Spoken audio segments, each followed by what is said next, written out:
Welcome to week 5. This week we're going to look at knowing my content well, so standard 2, but also looking at a few of the other standards. So today we're going to look at Aboriginal perspectives, particularly those implied and then also those which are explicit in our curriculum documents. We're going to look at some of the complexities around the HSC, around NAPLAN and cultural biases. We're also going to look at the hidden curriculum and where there are other opportunities for you to include the cross-curriculum priority area. Some of the challenges for beginning teachers about where to know and what to know in regards to their curriculum documents. And then this all relates to future practicums that you're going to be having and meeting the challenges and delivering well-structured classroom lessons and units of work for those practicums. So particularly we're going to look at meeting standards 2, 5 and 6 this week, knowing content, knowing how to assess, provide feedback and report on student learning, and particularly focusing on student learning in regards to literacy and numeracy.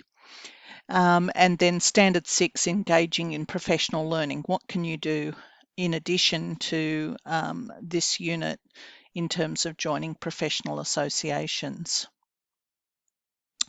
So some of the challenges for early career teachers or teachers that have had very little contact with Aboriginal and Torres Strait Islander peoples is the 3 areas such as difficult content, difficult issues and multiple perspectives, and whether or not you have a worldview that covers those in an appropriate way. And of course, what we've been talking about, Kroll's work on limited initial professional development prior to entering the profession or within the first couple of years of the profession.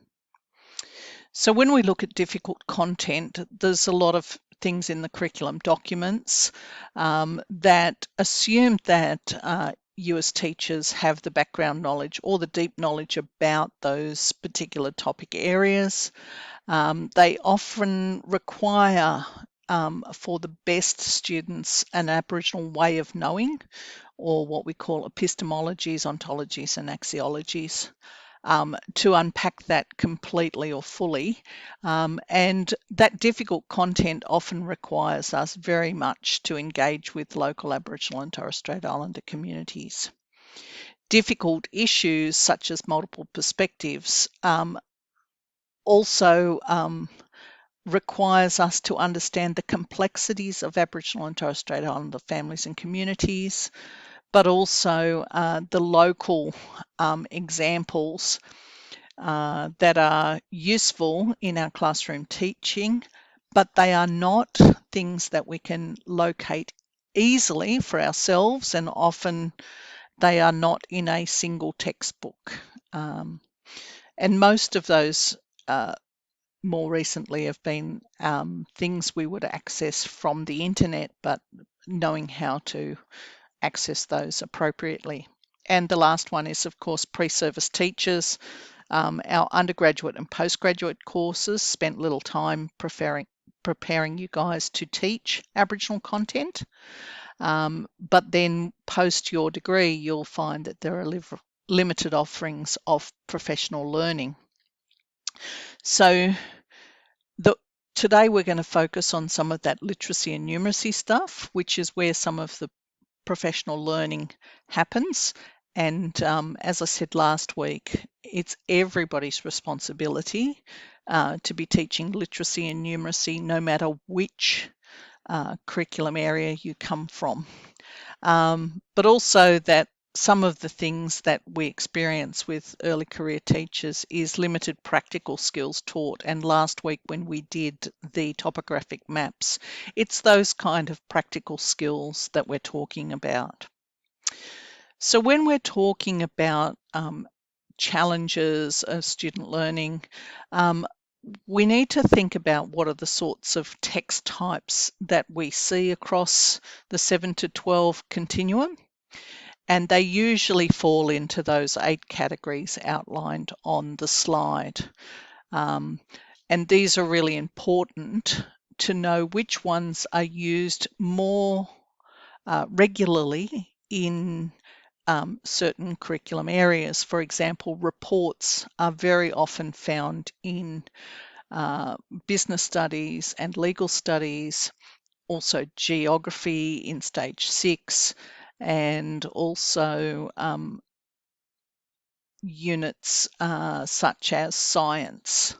So knowing the report structure and how to set those scaffolds up appropriately for your students is part of one of those things that you should all know.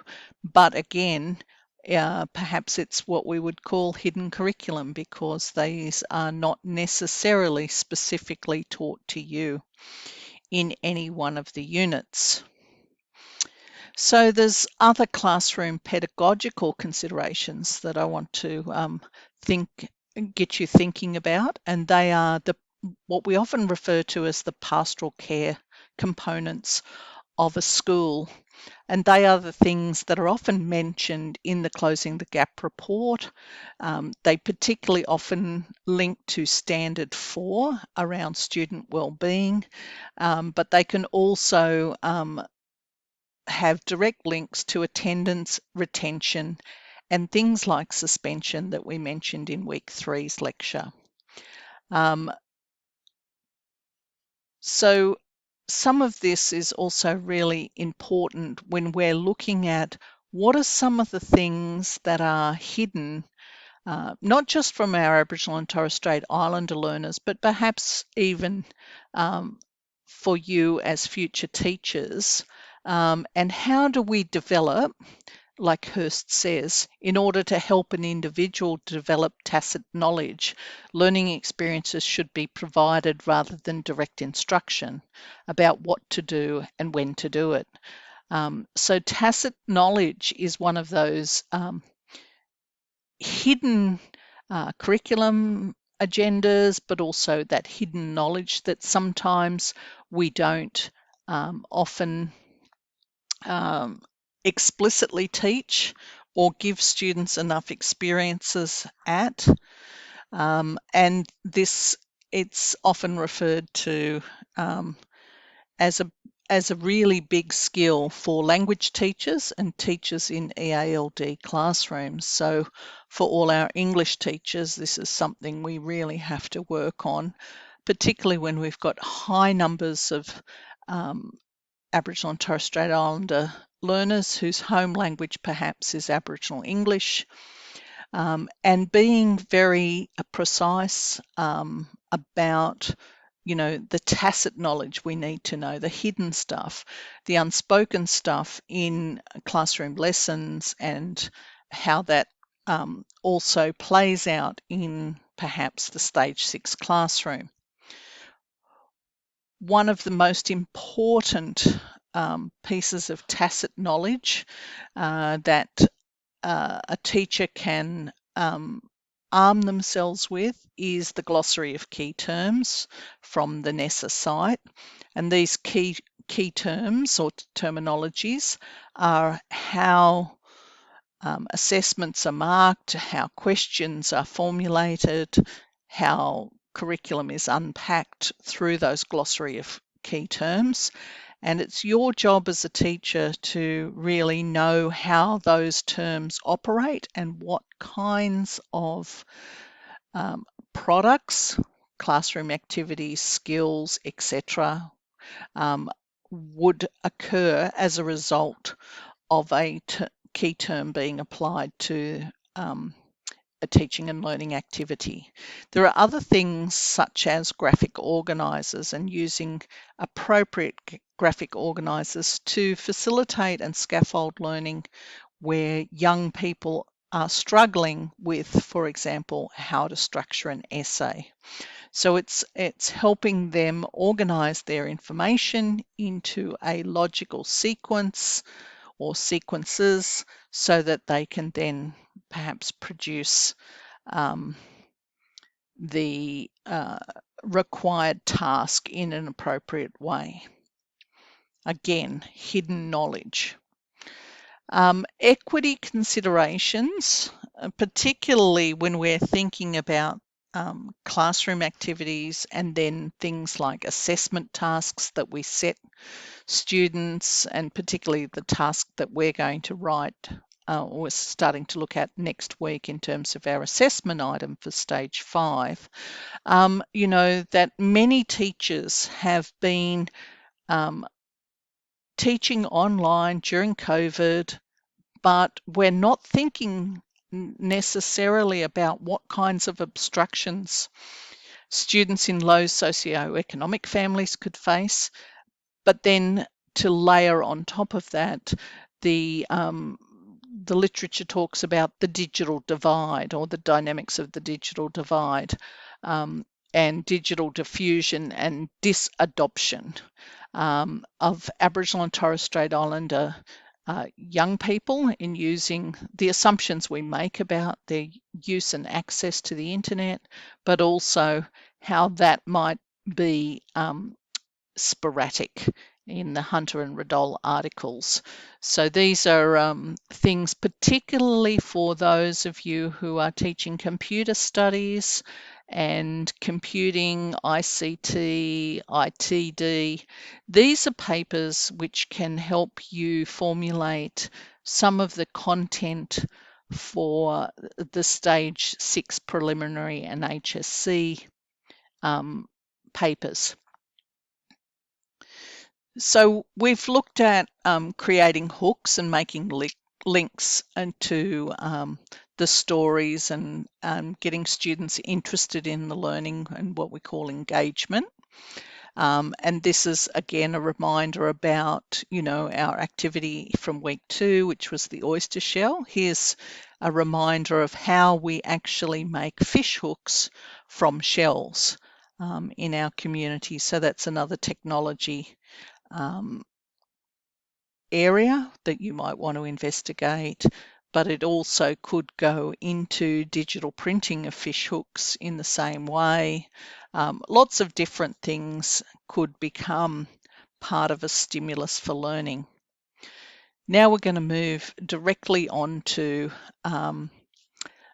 literacy and what are the sorts of things that all teachers are required to know and required to plan for when we're teaching literacy in our particular curriculum areas. And literacy and numeracy, as I've said, are big issues in our communities, they're big issues in our classrooms, and all teachers, like Aboriginal and Torres Strait Islander perspectives, all teachers should be planning for professional learning in terms of developing literacy skills for themselves. So there's different kinds of reading for different kinds of purposes. Having these on the wall, perhaps for classrooms in the future, would be good for you to help students understand that there's different kinds of readings, but also the 3 key requirements: the literal comprehension, the interpretive comprehension, and the inferential comprehension. And for many students, particularly second language learners, literal becomes quite easy, but interpretive and inferential comprehension are the other strategies that you need to include in your repertoire of teaching and learning cycles. And there's a link at the bottom here for the New South Wales DET's Smart Teaching Strategies, Literacy and Reading, that you should be referring to in more detail. And reading, of course, is decoding, understanding vocabulary, which is the meta language of a particular subject, which is one of those key quality teaching areas in significance. Linking known knowledge with the knowledge in the text. It's checking for meaning, gaining meaning from words, but also from images, and we're going to be doing a little bit of that in tutorial. Transferring knowledge to new contexts and subjects, critically analysing messages and information. All of these things are important reading skills and things that we have to help students learn or relearn how to do well to succeed in the stage 4, 5, 6 classrooms. What we do know is that students' comprehension is affected by prior knowledge of the topic. So if students have no prior knowledge of their topic, we need to be much more explicit, but we also need to, in the storytelling, develop a staged approach to the knowledge, introducing the knowledge in chunks that are manageable. The text structure, the language structures, knowledge of cognitive and metacognitive strategies. So if we overload students, the metacognitive strategies become overloaded and students won't be able to read. So these are important comprehension strategies, and there's more information on the department's site around that. But there's also a range of areas such as the hidden curriculum, which is implied, but only tends to be those teachers who've undertaken a lot of professional learning in the area, have lots of experience in HSC marking, and they really understand the deep hidden pieces of information that stage 6 students need to know in order to do well at the HSC. It's more than general content knowledge, implied or explicit. Often it's much more complicated, and I'll give you a few examples of that. And it's about how we as stage 6 or future stage 6 teachers unpack that hidden curriculum and content. And today's examples will all be around the hidden curriculum around Aboriginal and Torres Strait Islander content that's required to be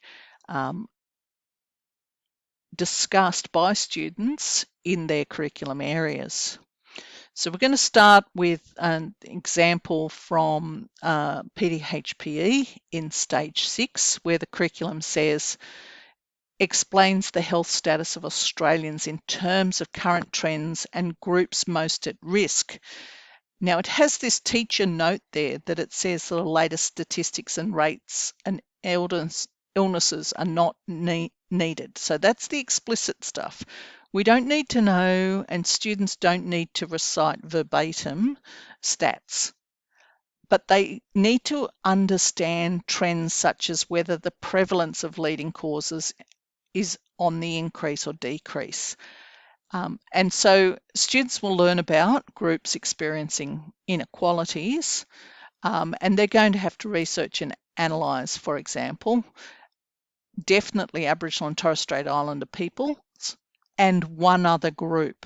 So they have to do Aboriginal and Torres Strait Islander peoples, and that's going to be at least one of the questions in the paper, and they might have to compare it with elderly or people with disabilities.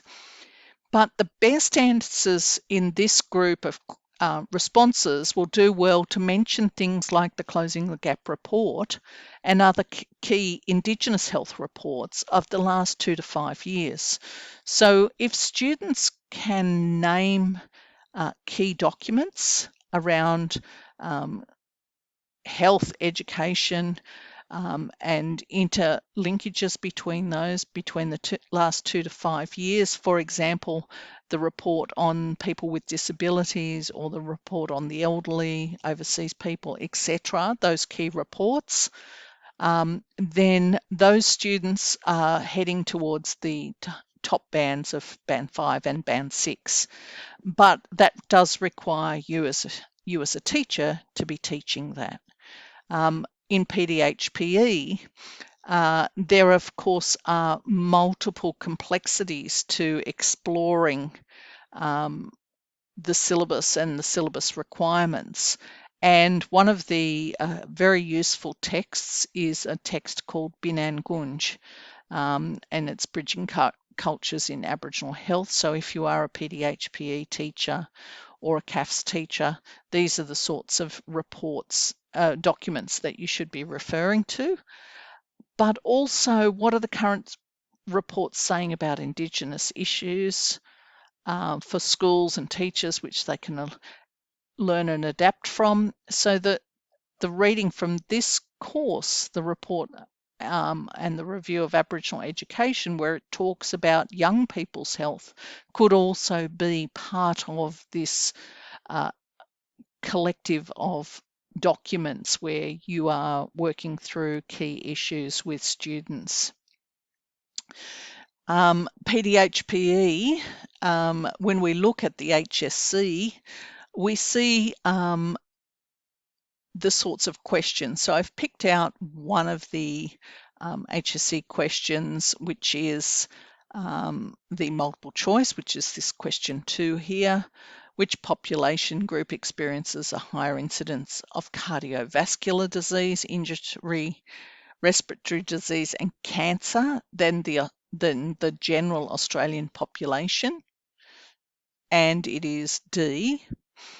But then when we look at question 21, where it has 3 lines, we want the students to define the term, remembering what we did last week in tutorial, mortality without using the word mortality. They have to do morbidity and life expectancy. So technical words or meta language of a particular syllabus are often terms that students have to also define to score marks in the HSC. So literacy again, and the general rules about a definition not having the same word in the definition are the sorts of things that have to be explicitly taught. When we're looking at students with lower literacy, we might also start the conversation with an early reader, and this one's Bush Tucker, Good Tucker, and it's a local text, and it's also useful for community and family studies. And it's situated in Mount Druitt, so it's a local story. So these kinds of stories are great for our lower literacy students and developing their understanding so that they can reach levels to answer questions in the HSC.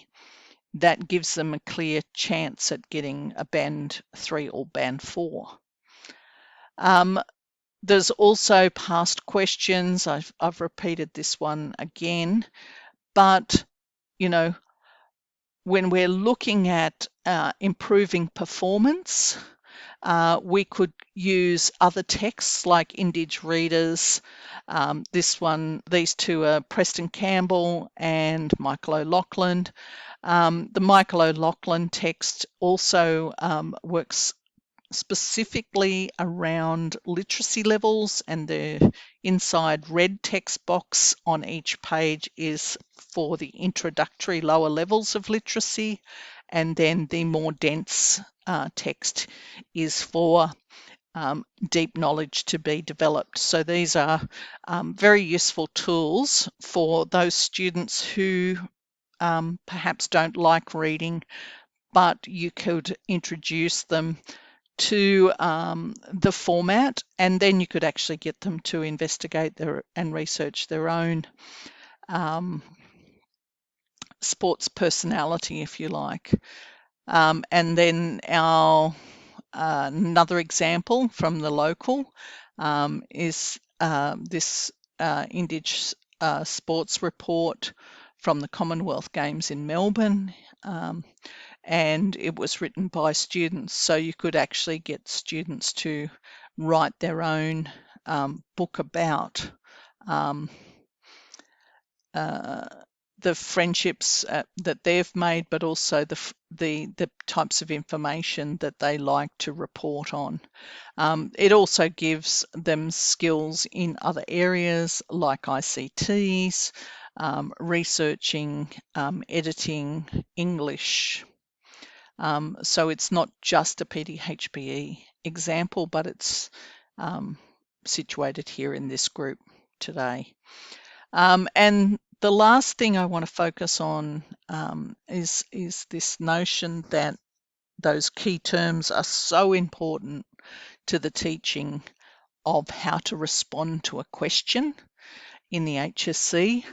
And the explain means you have to provide an example for and or against one health promotion initiative. So these can be located in the past scripts in the answers section in the marking guidelines.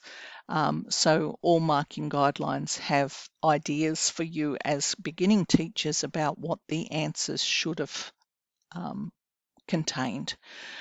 So Australian health promotion initiatives, you need to teach, probably 4 or 5 in the HSC years. So Breast Screen New South Wales, the Tobacco Measure Up campaign, Slip Slop Slap, and the Closing the Gap report are all useful reports that you could be using in your classrooms. And then this one is a multi-curriculum area. So it's PDHPE, English and Careers, where you can use examples of writing a review or looking and writing something for any number of different writing literacy approaches that you would like students to think about in terms of developing their literacy skills. I'm going to move on now to music, and of course music is another area that also has a mandatory area. There are different types of ways that we could discuss Aboriginal traditional and contemporary music, but knowing some of the Aboriginal artists and the Aboriginal information. So Chris Robinson, non-Aboriginal, but a really useful text to talk about the Sydney region and very interesting characters of the Sydney 1788, the Great Southland. So that's available for free on Reverberation. Buried Country is the story of Aboriginal country music. Another useful series that was on the ABC, but also there is a book that covers Buried Country. So if you can get a copy of that, if you are a music teacher, that will help you out greatly in your future teaching. The Carl Neuenfeld, Kathleen Owen work is kind of the seminal author. Carl is around Aboriginal music and identity of narrative. So these are sorts of articles that you might introduce into the Stage 6 classroom, particularly for Music 1 and maybe Music 2. Dropping Conscious Beats and Flows, Aboriginal Hip Hop and Youth Identity. So there's a book there, looking up projects that have been undertaken in communities by Desert P Media and iHip Hop are amazing examples of how young people can create music for themselves in their own communities. And Junwoo James, Music Identity and Place. So they're all great starting points to build your own professional learning in this space. There's also the study of musical styles, genres from a number of perspectives. So the Chris Robinson 1788 does a number of genres and styles in the musical theatre production. So this is something quite useful to get the students to listen to, and maybe even create another song in a different genre. Of course, students should have lots of different experiences in the music, in duration, pitch, dynamics, tone, colour, texture. These can all be done through traditional musics, but also contemporary forms. Getting students to look at things like the Vibe magazine, Troy Cassadaly, Country Music Icon, 6 Golden Guitar Awards, those kinds of things. And looking at doing a research study on one artist.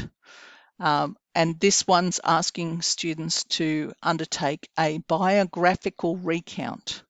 So using the recount from the literacy structure.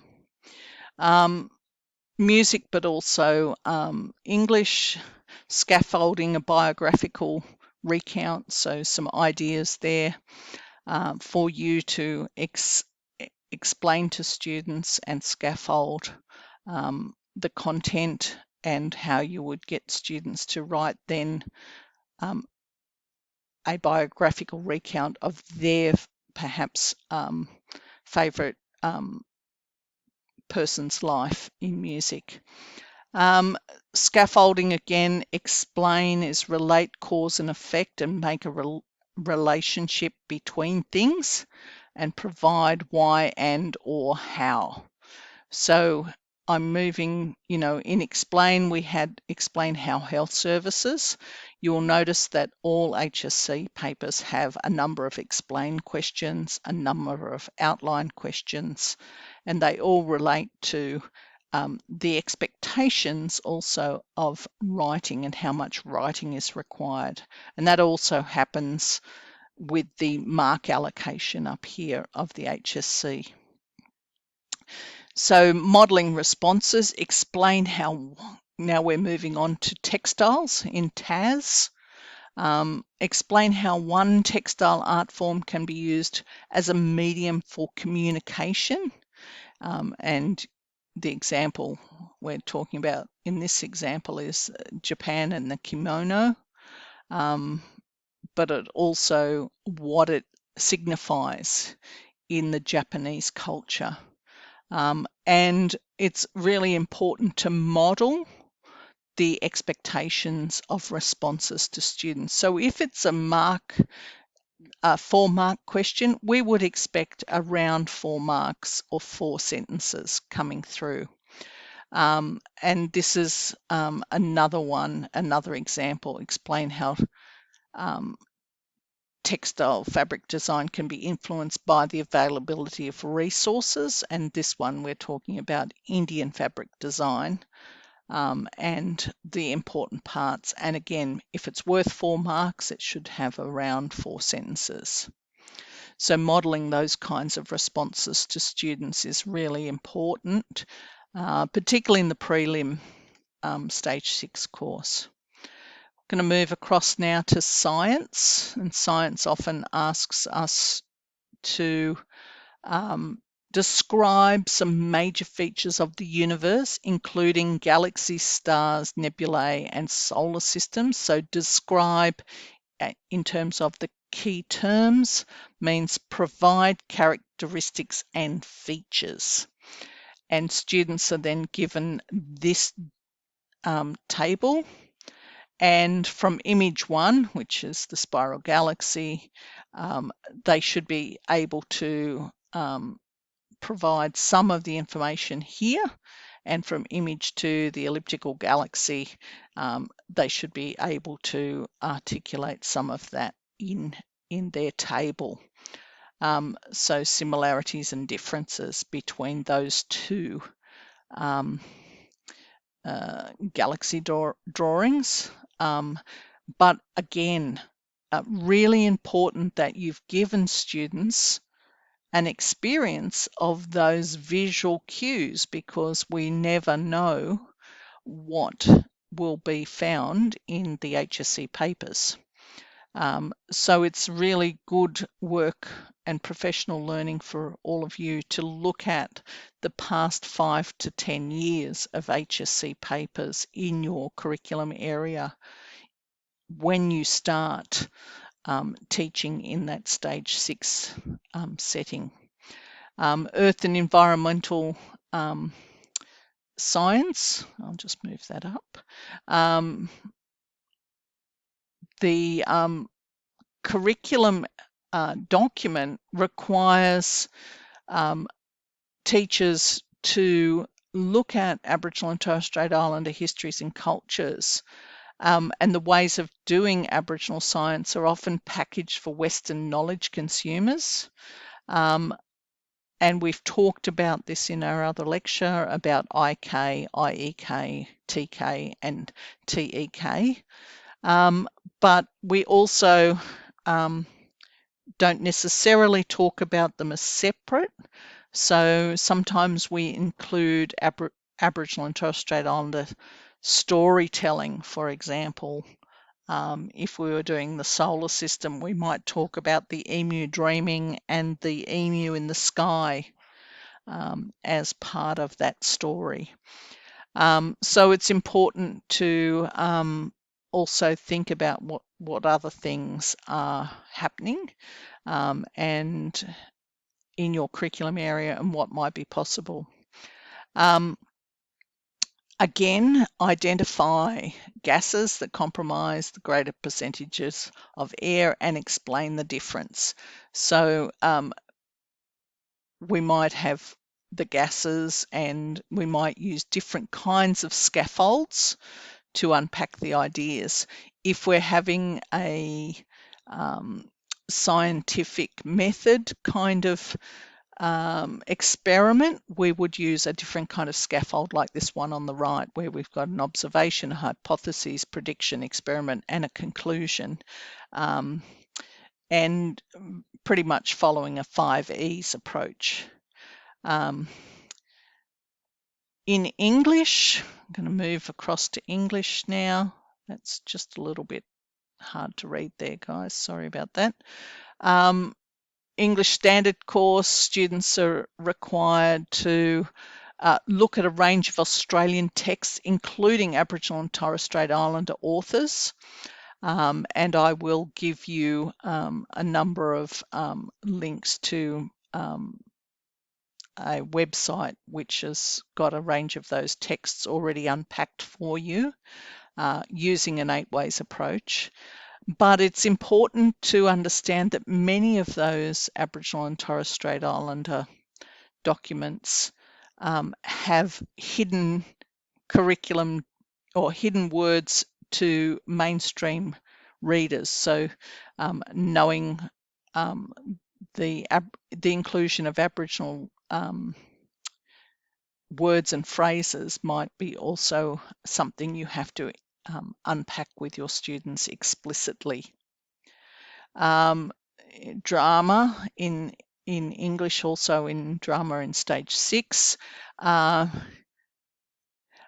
you might need to look at different kinds of genre. And one of the examples I'm giving you is 8MMM, which was a series.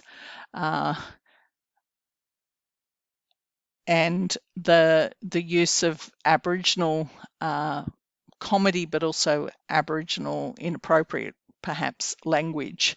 But everyday language, Yadickety Head Day, and the suspicious Mombo Jumbo phrase is one of those good things to look at how the responder sees the world differently and challenge assumptions. So that's one example. You might look also at David Gulpilil's conversation with Margaret Pomeranz, and particularly the life of David Gulpilil and his filmic career, and how he's over time developed a great level of respect in the film community, but also he's been able to do things that decades ago would never have been achievable, such as 10 canoes fully in language with English subtitles. Other things such as dance, where we're looking at Bangara or the Chuki dances or Chukamali, or where you're looking at different kinds of dance interpretations. You might look at Bangara's compilation works with the Australian Ballet. Many examples that I'll put up in the future on the Views site for you guys to interact with. Geography, stage 5. In the HSC, lots of questions that imply that the best answers will include things from the syllabus, including Aboriginal and Torres Strait Islander people. Particularly when we're looking at present, sustain, logical and cohesive response, but refer to case studies, illustrative examples, and the stimulus booklet where appropriate. When they ask for that in the top of the HSC papers, it means that the best answers that do those dot point requirements will have the chance to get a Band 6 response.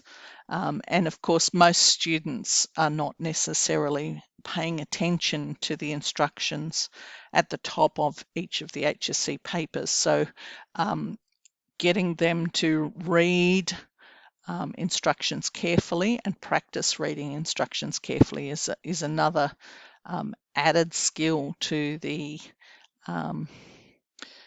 HSC process.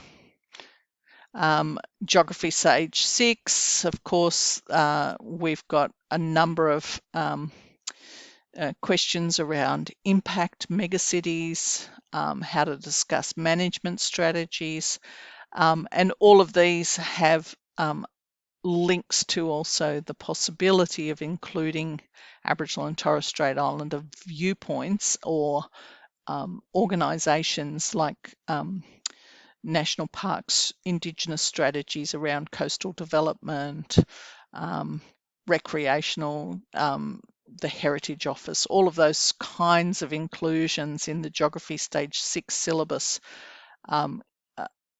provide opportunities for students to do very well in the HSC papers. Visual arts, stage 4 and stage 5. There's lots of great resources. The affirmations of identity on the NESA site is there.